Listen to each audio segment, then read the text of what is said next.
दोस्तों शुरू करने से पहले डिस्क्लेमर कि वीडियो सिर्फ एजुकेशनल पर्पस के लिए है, इन्वेस्टमेंट एडवाइस नहीं है। तो वीडियो को देखकर आप सीख सकते हो और इन्फॉर्मेशन को ले सकते हो। और बाकी इससे पहले एक वीडियो मैं आपको दे चुका हूं जिसमें आज के बाजार के ऊपर बातचीत की है कि निफ्टी के टेक्निकल्स में किस तरह के इंडिकेशंस है, कौन कौन से स्टॉक्स है जो अगले 1 से लेकर 2 महीनों के अंदर काफी ज्यादा इन्वेस्टर्स की रडार पे रहने वाले हैं।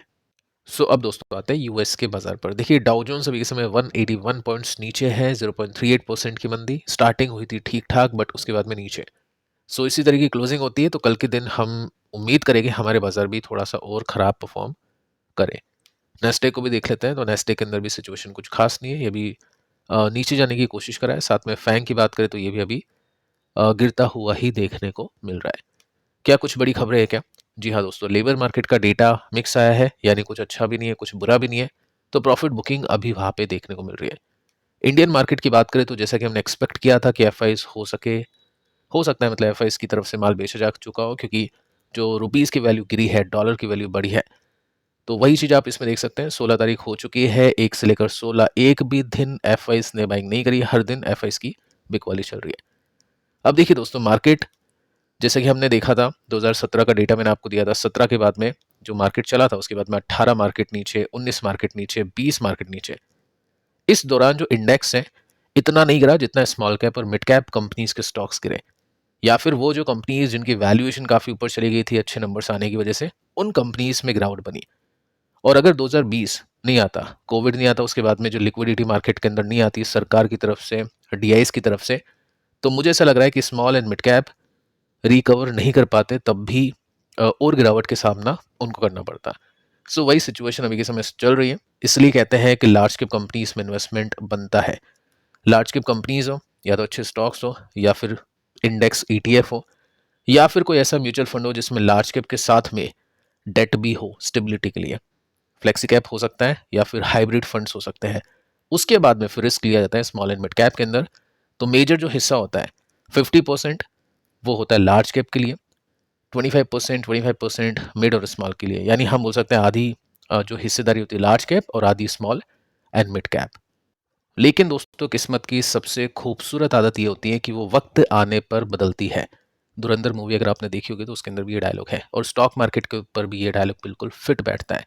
चीज़ें चेंज होती हैं बट आपको पेशेंस रखना पड़ेगा ऐसे मार्केट के अंदर। जैसे कि हमने पिछले वीडियो में बातचीत की है कि मार्केट कंटिन्यूसली गिर रहा है तो पोर्टफोलियो देखने का कोई मतलब है नहीं, ठीक है। और कंपनीज में भी ऐसा नहीं है कि कोई कंपनी का स्टॉक गिर गया तो फिर उसको इन्वेस्टर्स ने खरीद लिया। प्रॉपर रिवर्सल, प्रॉपर स्ट्रैटेजी बनती है। नहीं तो इस वीडियो में जो भी कंपनीज हम डिस्कस करने वाले हैं उससे आप सीख जाओगे। तो देखिए जो फर्स्ट कंपनी, इसका नाम है एक्सिस बैंक। इसको एक बार हम न्यूज़ बेसिस पे देख लेते हैं। 5% के साथ में स्टॉक आज नीचे गिरा। उसके पीछे का रीज़न क्या है? पहले तो नंबर्स अच्छे नहीं थे, वो लर्निंग हमको मिल चुकी है कि नंबर्स खराब है प्लस गाइडेंस भी खराब है। तो स्टॉक 50% नीचे हो या 60% नीचे हो, आप उसको खरीदोगे तब भी आपको नुकसान ही होगा, ठीक है। अब बाकी मर्जी है, इन्वेस्टर्स की खरीदना है तो खरीदेंगे, नहीं तो नहीं खरीदेंगे। साथ में आप देखोगे तो नंबर्स अच्छे नहीं थे, प्लस मैनेजमेंट ने बोला है कि अगले क्वार्टर में भी रिजल्ट अच्छे शायद देखने को नहीं मिले, क्योंकि नेट इंटरेस्ट के जो मार्जिन है ना उसके ऊपर प्रेशर रहने वाला है Q3 के अंदर, ठीक है। तो ये सब चीज़ें हैं, इन्वेस्टर्स देखते हैं बेचते हैं, जो कि काफ़ी इंपॉर्टेंट है। शॉर्ट सेलर के लिए बहुत अच्छी न्यूज़ है, क्योंकि वो शॉर्ट पोजीशन बनाते हैं और स्टॉक नीचे गिरता है तो उनके पैसे बनते हैं। लेकिन ये काफ़ी रिस्की भी होता है और इसमें मार्जिन भी काफ़ी ज़्यादा चाहिए होता है, तो वो सब चीज़ें देखनी होती हैं। नेक्स्ट जो कंपनी है जिसका स्टॉक आज काफ़ी गिरा, ओला। 8% के साथ में झटका, काफ़ी नीचे है, 14,000 करोड़ का मार्केट कैप। लेकिन स्टॉक नहीं चल पा रहा है। नंबर्स की बात करें तो नंबर्स कुछ खास नहीं गए, ओके ओके नंबर्स थे इसके। एथर इसका काफ़ी जो कंपटीशन है, काफ़ी तगड़ा कंपटीशन हम बोल सकते हैं, वो काफ़ी अच्छा परफॉर्म कर रहा है, क्योंकि इसके नंबर्स अच्छे थे और एक्सपेक्टेशंस भी अगले क्वार्टर की काफ़ी कमाल की है। यहाँ पे दोनों चीज़ें नहीं है। साथ में देखिए दोस्तों, एक काफ़ी बड़ी न्यूज़ हमको सुनने को मिली है कि इस कंपनी के जो प्रमोटर है उन्होंने बेच दिए हैं तकरीबन तकरीबन 2.6 करोड़ स्टॉक्स, जिनकी वैल्यू थी 92 करोड़ रुपीस की। 100 करोड़ के आसपास का माल बेच दिया, वो भी उस प्राइस पे जहां पे स्टॉक ऊपर से 60% के आसपास नीचे है। तो इन्वेस्टर्स का तो ट्रस्ट हिलेगा, ऑब्वियसली हिलना भी चाहिए। साथ में आप देख सकते हैं कि स्टॉक अभी कितना नीचे आ चुका है, 78% नीचे है। टेक्निकल्स बहुत कुछ आपको बताते हैं, इसलिए मैं टेक्निकल्स के ऊपर भी बातचीत करता हूँ, आपको सिखाने की कोशिश करता हूँ, जिसके अंदर आपने देखा कि लिस्टिंग अच्छी होती है, पैसे बनते हैं तो बुक करो, नहीं तो ठीक है चलने दो। उसके बाद में जैसे ही स्टॉक रिवर्स करें तो बुक होता है। उसके बाद में ठीक है देखते हैं कि स्टॉक कैसा कर रहा है, स्टॉक ने अच्छा किया, ठीक है, किसी ने लिया भी होगा तो ब्रेकडाउन हो गया तो लॉसेस भी बुक होते हैं। उसके बाद में हमने ये देखा कुछ टाइम पहले काफ़ी बड़ी तेजी बनी थी। ये चार्ट के अंदर बहुत ही छोटी तेजी दिख रही है, लेकिन ये 30 40 50% के आसपास की तेजी थी। उसमें काफ़ी लोगों ने सोचा कि अब तो ये ऊपर जाएगा, इसके अंदर सब कुछ हो चुका है, अच्छे वॉल्यूम्स हैं, स्टॉक काफ़ी नीचे हैं। बट जैसा कि हमने बातचीत की थी कि ये क्या था, स्टॉक का सपोर्ट था, अब ये क्या है, रेसिस्टेंस है। तो रेसिस्टेंस अगर तोड़ेगा स्टॉक, यहाँ पे सस्टेन करेगा, तब हम बोल सकते हैं कि चलो ठीक है रिवर्स हो चुका है। बट ऐसा हुआ नहीं, और स्टॉक फिर आप देखते देखते आप देख सकते हैं कि इस लेवल को भी इसने तोड़ दिया। 78% नीचे है, देखो अब कितना नीचे गिरेगा, वो तो ऐसा लगेगा कि 80% तो गिर चुका है, अब तो लेना चाहिए। बट वही बात है, जो टेक्निकल आपको बता रहे हैं वो नेगेटिव है, फंडामेंटल्स आपको बता रहे हैं वो नेगेटिव है। तो ऐसी जो भी कंपनीज है उनमें नुकसान बढ़ना ही है, वो सब चीज़ें एक्सपेक्ट करके चलिए। रिस्क मैनेजमेंट अगर कर रखा है तो वेल इनको, ट्रेडर है तो अपने लॉसेस को बुक करते हैं ऐसे में। बाकी जोमेटो को भी देख लेते हैं, इसके अंदर अभी क्या सीन चल रहा है। 5% की गिरावट इसमें बनी है, 2.5 लाख करोड़ का मार्केट कैप, 1412 का पी रेशियो इसमें है, और इसमें नंबर्स खराब थे। ईपीएस में 49%। पिछले 4 क्वार्टर में आप देख सकते हैं ईपीएस में से, लेकिन स्टॉक कैसे चला, क्योंकि गाइडेंस अच्छी थी। अभी तो गाइडेंस भी खराब आ चुकी है, लेकिन कंपनी अच्छी है, निफ्टी का पार्ट है, इसके अंदर ऐसा कुछ नहीं है कि स्टॉक 80% गिरेगा। बाकी हाँ, रिजल्ट अच्छे नहीं थे और गाइडेंस अच्छी नहीं है, तो फिर आपके पैसे सपोर्ट पे भी नहीं बनेंगे, वो पैसे बनेंगे आपके रिवर्सल पे।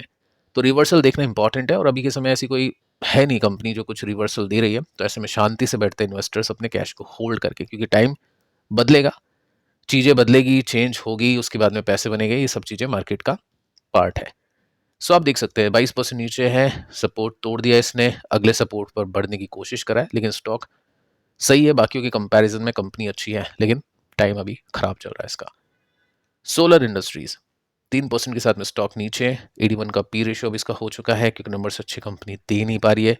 1 लाख करोड़ का मार्केट कैप है, और इसके अंदर भी देखो आप देख सकते हैं सेम काइंड ऑफ सिचुएशन थी कि स्टॉक गिरा 25%, स्टॉक ने यहाँ पे लिया एक सपोर्ट। 25% गिरा, लगा कि चलो ठीक है गिर चुका है, सपोर्ट ले लिया इस कंपनी के स्टॉक ने, लेकिन उसके बाद में आपने इसमें ये देखा कि रेसिस्टेंस इसका नीचे शिफ्ट करा है, तो ये वीकनेस का इशारा होता है कि बायर्स के हाथ में स्टॉक नहीं है, सेलर्स के हाथ में स्टॉक्स है। उसके बाद में क्या किया है, स्टॉक ने ब्रेकडाउन किया, 25% गिरने के बाद भी जिसने लिया है 10% नीचे है, बायो इन्वेस्टर है, कन्विक्शन है, वो और खरीदेगा, या फिर वो ये देखेगा कि चलो ठीक है अब बॉटम बने, उसके बाद में रिवर्सल हो, तब जाके मैं एवरेज करूँ। वो जो चॉइस है वो मेरे हिसाब से बेटर है इस मार्केट की सिचुएशन को देखते हुए। कंपनी अच्छी है बट टाइम खराब है, रिवर्सल्स हो गए इसके अंदर भी, ये गिरावट हमने यहाँ पे भी देखी थी, यहाँ पे भी चल रही है, लेकिन पॉइंट ये है कि रिवर्सल होना चाहिए अच्छे वॉल्यूम के साथ में, अच्छी कमेंट्री के साथ में, अच्छे रिजल्ट के साथ में, तब जाके ये पैसा बनता है। इसके बाद में नेक्स्ट कंपनी है इरेडा। इसको लेकर आपके काफ़ी सारे क्वेश्चंस आते हैं। 1% के साथ में स्टॉक अभी नीचे है, अब देखो इसकी जो वैल्यूएशन है कितनी है, 21।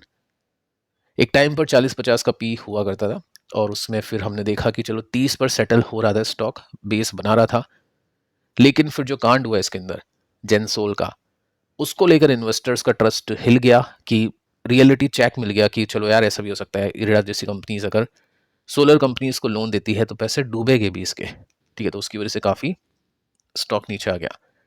632% के रिटर्न्स बने इसके अंदर, काफ़ी अच्छे रिटर्न्स बने, लेकिन अब 42% गिरा 50 ट्रेडिंग सेशंस के अंदर। आज की डेट की बात करें तो 60% अपने पीक से नीचे है, करेक्शन इसमें हो चुका है। रीज़न आपके सामने है, जनसोल 98% क्रैश। जो जो जो भी लोग ये समझ रहे थे कि चलो यार गिर चुका है, यहाँ पे बेस बना रहा है, लेते हैं, विदाउट रिवर्सल, विदाउट फंडामेंटल्स का अच्छा होना, उनके फिर वापस से नुकसान हुए हैं, ठीक है। एक का पी है, कोई नहीं खरीद रहा है इसको, 100 करोड़ में पूरी कंपनी बिक रही है, जो कोई नहीं खरीद रहा है, ठीक है। अब इसमें देखिए दोस्तों, यहाँ पे क्या है, इरेडा की वैल्यूएशन को देख लेते हैं। जब ये कंपनी लिस्ट हुई थी तब वैल्यूएशन काफी थी 13, यानी 13। उसके बाद में नंबर्स अच्छे आने लगे, इसको काफी ऊपर पहुंचा दिया। देखते हैं मार्केट इसको वापस से वहीं पर लाने की कोशिश कर रहा है क्या, क्योंकि चार्ट तो हमको यही सजेस्ट कर रहा है कि वापस से हो सकता है वैल्यूएशन इसकी 15-20 के आसपास देखने को मिल जाए। हो सकता है थोड़ा सा और टाइम लगे, क्योंकि अब जो जेंसोल ने किया है, आपके मन में क्वेश्चन हो सकता है कि ये जो 700-800 करोड़ रुपए डुबाया है इसने, वन टाइम नुकसान है, आगे तो नुकसान होगा नहीं, क्योंकि ऐसी कंपनीज मतलब हो सकता है नहीं आए कि पैसे डूब जाए, उनके पैसे वापस से नहीं मिले। लेकिन देखिए 800 करोड़ कंपनी सीधा एक ही क्वार्टर में माइनस नहीं करती है, नहीं तो फिर कंपनी नुकसान में जाएगी। कंपनी प्रोविजन बनाती है कि इस क्वार्टर में हमने 100 करोड़ का प्रोविजन बना दिया, अगले में फिर हम 200 करोड़ का बना देंगे। तो कुछ क्वार्टर तक ये जो नुकसान है ना, ये आपको प्रॉफिट में से कम होता हुआ देखने को मिलेगा कि 500 करोड़ का प्रॉफिट हमने किया, लेकिन 200 करोड़ का हमने प्रोविजन बना दिया जो नुकसान हमको होगा, तो एक्चुअल प्रॉफिट कितना है, 300 करोड़ का है। तो ऐसे करते करते कुछ क्वार्टर खराब जाने वाले हैं इसके। आप देख सकते हैं पहले जो इसका ग्रॉस एनपीए था कितना था, 2% का था, अब ये डबल हो चुका है। अब एक ही क्वार्टर की बात होती तो यहाँ पे 4 दिखता, लेकिन अब देखो 4 के रेंज में आ चुका है। तो ये कंटिन्यूसली जब तक ये 800 करोड़ रुपए की भरपाई नहीं होगी प्रोविजन से, प्रॉफिट से, जब तक स्टॉक का चलना काफ़ी डिफिकल्ट है। आगे चल के अगर कुछ अच्छी न्यूज़ आती है, अच्छी कमाई होती है, तो बात अलग है। सेम सिचुएशन यहाँ पे भी आप देख सकते हैं, जब अच्छे ट्रेंड में था, पैसा बन रहा था, सपोर्ट लिया, उसके बाद में ब्रेक डाउन किया, उसके बाद में वापस से रिकवरी दी, बट वो जो रेसिस्टेंस था ब्रेक नहीं कर पाया, क्लियर कट डाउन ट्रेंड। उसके बाद में हमने देखा कि यहाँ पे स्टॉक ने सपोर्ट लिया, लेकिन अपने रेसिस्टेंस पे नहीं पहुंच पाया। तो सेलर्स के हाथ में स्टॉक है, बायर्स कुछ खास नहीं कर पा रहे, स्टॉक वापस से एक ब्रेकडाउन दे चुका है। सो वैल्यूएशन कंफर्टेबल और होनी चाहिए जिस तरह की रिजल्ट इसने पेश किए, और उसके बाद में हो सकता है यहाँ पे अच्छी तेजी हम देख पाए, क्योंकि कंपनी तो अच्छी है, सेलर का जो सेक्टर है वो काफ़ी ग्रोइंग है, लेकिन जो अभी सिचुएशन है वो काफ़ी खराब है। फिलहाल दोस्तों इस वीडियो में इतना ही, पिछले वीडियो को आप देख लेना, मिलते हैं नेक्स्ट वीडियो में जो कि कल आएगा, तब तक के लिए शुभ रात्रि।